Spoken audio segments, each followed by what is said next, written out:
ನಾಯಕರು ಸಮಾಜದ ಪ್ರಭಾವಿ ನಾಯಕರು KN ರಾಜಣ್ಣನವರು ಹೇಳ್ತಾ ಇದ್ರು, CM ಬಡಕ್ಕೆ ಟಾರ್ಗೆಟ್ ಮಾಡಿ CM ಆಪ್ತ ಜಬ್ಬಾರು, CM ಆಪ್ತ ಜಮೀರ್ ಅಹಮದ್, ನಸೀರ್ ಅಹಮದ್ ಅವರಿಗೆಲ್ಲ ಬ್ಯಾಕ್ ಮಾಡಿದರೆ ಮುಂದಿನ ದಿನಗಳಲ್ಲಿ ಈ ಏನು ಹೋರಾಟ ನಡೀತಾ ಇದೆ ಅದಕ್ಕೆ ಅನುಕೂಲ ಆಗ್ಬೋದು ಅಂತ ಒಂದು ಷಡ್ಯಂತ್ರ ನಡೀತಾ ಇದೆ. ಈ ಬೆಳವಣಿಗೆ ಒಳ್ಳೆಯದಲ್ಲ ಕಾಂಗ್ರೆಸ್ಸಿಗೆ ಅಂತ ನಮ್ಮ KN ರಾಜಣ್ಣನವರು ಮಾಧ್ಯಮದ ಮೂಲಕ ನಾನು ನೋಡಿದೆ ಟಿವಿನಲ್ಲಿ. ಅವರು ಭಾಳ ಸ್ಪಷ್ಟವಾಗಿ ಹೇಳಿದ್ದಾರೆ. ನಾನು ಕಾಂಗ್ರೆಸ್ ಹೈಕಮಾಂಡ್ನರಿಗಾಗಲಿ KPCCನರಿಗಾಗಲಿ ಹೇಳೋದಷ್ಟೇ, ಇನ್ನು 1-2 ವರ್ಷ ಬಿಟ್ಟರೆ ಸಾರ್ವತ್ರಿಕ ಚುನಾವಣೆಗಳು ಇದ್ದವು. 28ರ ಚುನಾವಣೆ ಮುಸಲ್ಮಾನರು ಓಟು ಬೇಡ ಅಂತ ಹೇಳಿ ಇದು ಮಾಡೋದಕ್ಕೆ ಷಡ್ಯಂತ್ರ ಇದ್ದರೆ ಅವ್ರು ಇದೇ ಥರ ಮುಂದುವರ್ಸ್ಕೊಂಡು ಹೋಗಲಿ, ನಮ್ಗೆ ಏನು ಅಭ್ಯಂತರ ಇಲ್ಲ. ಈಗ ಪದೇ ಪದೇ ನಮ್ಮ ಮುಸ್ಲಿಂ ನಾಯಕರಿಗೆ ಟಾರ್ಗೆಟ್ ಆಗ್ತಾ ಇದೆ. ಇದಕ್ಕಿಂತ ಮುಂಚೆನೂ ಭಾಳಷ್ಟು ಜನ ನಿಜವಾಗ್ಲೂ ಪಕ್ಷ ವಿರೋಧ ಕೆಲಸ ಮಾಡಿದವರಿಗೂ ಶಿಕ್ಷೆ ಏನು ಕ್ರಮ ಆಗಿಲ್ಲ. ಈ ಏನು ಮಾಡಿಲ್ದವರಿಗೆ ಕ್ರಮ ಆಗ್ತಿರೋದು ಆಶ್ಚರ್ಯ ಆಗ್ತಾ ಇದೆ, ನಮಗೆ ದುಃಖ ಆಗಿದೆ. ನಮ್ಮ KPCC ಅಧ್ಯಕ್ಷರು ಆದೇಶ ಹೊರಡಿಸಿದ್ದಾರೆ. ಅದು ನಿಜವಾಗ್ಲೂ ನಮಗೆ ದುಃಖಕರ ಸಂಗತಿ ಮತ್ತು ಅದನ್ನು ನಾವು ನಮ್ಮ ಅಲ್ಪಸಂಖ್ಯಾತರ ಘಟಕ ಮತ್ತು ಅಲ್ಪಸಂಖ್ಯಾತರ ಬಾಂಧವರು, ಅಹಿಂದ ವರ್ಗದವರು, ಈ ದಕ್ಷಿಣ ಕ್ಷೇತ್ರದ ಮತದಾರರು ಇದನ್ನು ಖಂಡಿಸ್ತಾರೆ ಅಂತ ಹೇಳ್ಬಿಟ್ಟು ತಮ್ಮ ಮುಖಾಂತರ ಹೇಳಕ್ಕೆ ಇಷ್ಟಪಡ್ತೀನಿ.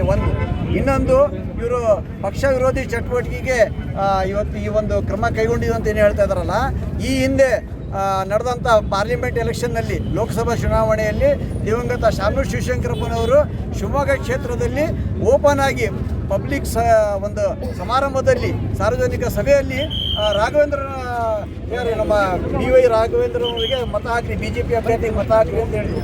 ಆವಾಗ KPCC ಅಧ್ಯಕ್ಷರು DK ಶಿವಕುಮಾರ್ ಅವರು ಯಾಕೆ ಕ್ರಮ ಕೈಗೊಂಡಿಲ್ಲ? ಅಲ್ಪಸಂಖ್ಯಾತರಿಗೆ ಮಾತ್ರ ಏನಿದು?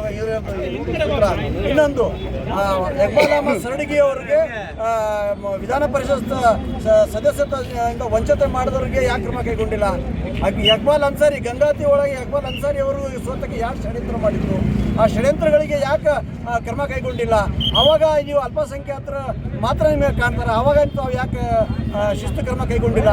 ಇವತ್ತು ಜಬ್ಬಾರ್ ಸಾಹೇಬರು 45 ವರ್ಷದ ಅವರ ಇತಿಹಾಸದಲ್ಲಿ ಯಾವತ್ತೂ ಪಕ್ಷ ವಿರೋಧಿ ಚಟುವಟಿಕೆ ಮಾಡಿಲ್ಲ. ಅವ್ರಿಗೆ ಅಸಮಾಧಾನ ಇತ್ತು. ಅವರು ಈ ಚುನಾವಣೆ ಪ್ರಕ್ರಿಯೆಯಿಂದ ಅವ್ರಿಗೆ ಆರೋಗ್ಯ ಸರಿ ಇಲ್ಲದ ಕಾರಣ ಅವ್ರು ಬಂದಿಲ್ಲ ಹೊರತು ಮತ್ತು ಬೇರೆ ಏನೂ ಇಲ್ಲ. ಅವರ ಆದೇಶ ಏನು KPCC ಅಧ್ಯಕ್ಷರು ಆದೇಶ ಕೊಟ್ಟಿದ್ರು, ನಾವು ಪತ್ರಿಕಾಗೋಷ್ಠಿ ಮಾಡಬೇಕಂತ ಹೇಳ್ಬಿಟ್ಟು ಪತ್ರಿಕಾಗೋಷ್ಠಿ ಮಾಡಿ ಈ ಕ್ಷೇತ್ರದ ಕಾಂಗ್ರೆಸ್ ಪಕ್ಷದ ಅಭ್ಯರ್ಥಿಗೆ ಬೆಂಬಲವನ್ನು ಸಹ ಸೂಚಿಸಿದ್ರು.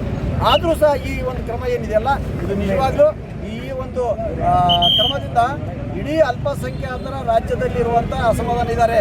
ಇವತ್ತು ನಿಜವಾಗ್ಲೂ ಕಾಂಗ್ರೆಸ್ ಪಕ್ಷಕ್ಕೆ ಬೆನ್ನೆಲುಬಾಗಿರುವಂಥ ಅಲ್ಪಸಂಖ್ಯಾತ ಮತದಾರರಿಗೆ ತಾವು ನೋವು ಉಂಟು ಮಾಡಿದ್ದೀರಾ.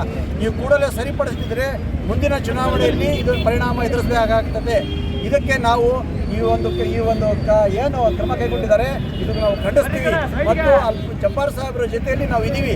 ಅವ್ರು ಯಾವುದೇ ನಿರ್ಧಾರ ತಗೊಂಡ್ರು ನಮ್ಮ ಸಮಾಜ ಬಾಂಧವರು ಮತ್ತು ಕಾಂಗ್ರೆಸ್ ಪಕ್ಷದ ಅಹಿಂದ ವರ್ಗದವರು, ಕಾಂಗ್ರೆಸ್ ಪಕ್ಷದವರು ಅವ್ರ ಜೊತೆಲಿ ಇರ್ತಾರೆ ಅಂತ ಹೇಳ್ಬಿಟ್ಟು ನಮ್ಮ ಮುಖಾಂತರ ನಾನು ಅವರಲ್ಲಿ ಮನವಿ ಮಾಡ್ತಾ ಇದ್ದೀನಿ. ಹಾಗೂ ಅದೇ ರೀತಿ ಏನಪ್ಪ ಅಂತ ಹೇಳಿದ್ರೆ, ಈ ಕ್ಷೇತ್ರದಲ್ಲಿ ಸಾಮಾಜಿಕ ನ್ಯಾಯಕ್ಕೋಸ್ಕರ ಅವರು ಕೇಳಿದ್ದು, ಇಲ್ಲಿ ಸಾಮಾಜಿಕ ನ್ಯಾಯ ಬರಬೇಕು, ನಮ್ಮ ಪಕ್ಷದಲ್ಲಿ ಸಾಮಾಜಿಕ ನ್ಯಾಯದ ತತ್ವ ಸಿದ್ಧಾಂತ ಮೇಲೆ ನಾವು ಪಕ್ಷ ಕಟ್ಟಿದ್ದೀವಿ ಅಂತ ಹೇಳೋರು ಸಾಮಾಜಿಕ ನ್ಯಾಯಕ್ಕೋಸ್ಕರ ಈಗ ಒಂದು ಅಹಿಂದ ವರ್ಗಕ್ಕೆ ಒಂದು ಟಿಕೆಟ್ ಕೊಡ್ರಿ ಅಂತ ಕೇಳಿದ್ವಿ. ಅದು ತಪ್ಪಾಗಿದೆ ಅಂತ ಕಾಣ್ತಾ ಇದೆ. ಈ ಒಂದು ಮೆಸೇಜ್ ಇದನ್ನೆಲ್ಲ ಇಡೀ ರಾಜ್ಯದಲ್ಲಿ ಹೋಗ್ತಾ ಇದೆ. ಇದನ್ನು ಮತದಾರರು, ಸಮಾಜ ಬಾಂಧವರು, ಅಹಿಂದ ವರ್ಗದವರು ಗಮನಿಸ್ತಿದ್ದಾರೆ ಅಂತ ಹೇಳ್ಬಿಟ್ಟು ತಮ್ಮ ಮುಖಾಂತರ ನಾನು ಕೇಳೋಕ್ಕೆ ಇಷ್ಟಪಡ್ತೇನೆ.